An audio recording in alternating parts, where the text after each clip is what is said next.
1 अप्रैल 2024 को इजराइल ने सीरिया की राजधानी दमिश्क में ईरानी दूतावास पर हमला किया था, जिसमें ईरान ने कहा कि उसके इस्लामिक रेवोल्यूशनरी गार्ड कॉर्प्स के 3 वरिष्ठ कमांडरों समेत 7 सैन्य सलाहकार मारे गए। ईरान के 7 बड़े अधिकारियों की मौत के बाद से ईरान तिल मिलाया हुआ है और उसके राष्ट्रपति समेत सभी बड़े नेताओं ने इजराइल को इस हमले का अंजाम भुगतने की धमकी दी थी। ईरानी सर्वोच्च नेता अयातुल्लाह अली खामनेई ने कहा कि इजराइल को दंडित किया जाना चाहिए और ये किया जाएगा। ये ईरानी धरती पर हमले के समान था।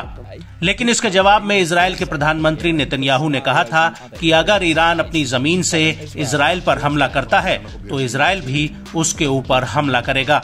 और तभी से मिडिल ईस्ट में एक नए युद्ध की आहट सुनाई दे रही है। और अब इसी कड़ी में एएफपी न्यूज एजेंसी के मुताबिक ईरान समर्थित लेबनान के हिजबुल्लाह ने शुक्रवार 12 अप्रैल को इजरायली आर्टिलरी साइट पर दर्जनों कत्यूशा रॉकेट लॉन्च किए हैं। हिजबुल्लाह ने कहा कि यह हमला दक्षिणी लेबनान में हिजबुल्लाह के गढ़ों को निशाना बनाकर हाल ही में किए गए इजरायली हवाई हमलों के जवाब में था। हिजबुल्लाह के अनुसार उसके लड़ाकों ने दक्षिणी लेबनानी गांवों और नागरिक घरों पर हाल ही में इजरायली एयर स्ट्राइक के बदले में दुश्मन के ईन जतीम बेस को दर्जनों कत्यूशा रॉकेट से निशाना बनाया है। हिजबुल्लाह का ये हमला ऐसे वक्त हुआ है जब सीरिया में ईरानी दूतावास के हमले के कारण इजराइल और ईरान के संबंध सबसे खराब दौर से गुजर रहे हैं।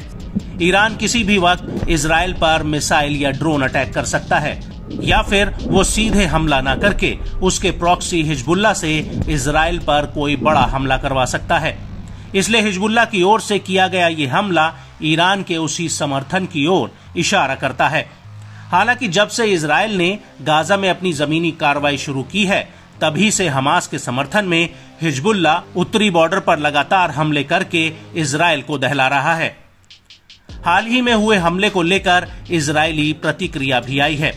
इजरायली डिफेंस फोर्स ने अपने बयान में एक्स पर लिखा कि ईरान की ओर से हमले की आशंका के बीच चरमपंथी संगठन हिजबुल्लाह ने इजराइल के ऊपर 40 से अधिक रॉकेट दाग दिए हैं। इजरायली रक्षा बलों ने बताया कि इस हमले में कोई मारा नहीं गया है। रक्षा बलों ने इस हमले का वीडियो जारी किया है। उत्तरी इजराइल के गलीली में हुए इस हमले के दौरान हिजबुल्लाह के 2 ड्रोन को इजरायली सेना ने मार गिराया। इससे पहले आईडीएफ के प्रवक्ता रियर एडमिरल डेनियल हैगरी ने एक बयान में कहा कि chief of staff lieutenant general Herzi Halevi ने इजराइल पर ईरान के हमले के खतरे पर यूएस सेंटकॉम प्रमुख जनरल माइकल एरिक कुरीला के साथ स्थिति का आकलन किया है। उन्होंने कहा कि संभावित ईरानी हमले की कड़ी चेतावनी के बीच नागरिकों के लिए निर्देशों में अभी भी कोई बदलाव नहीं हुआ है।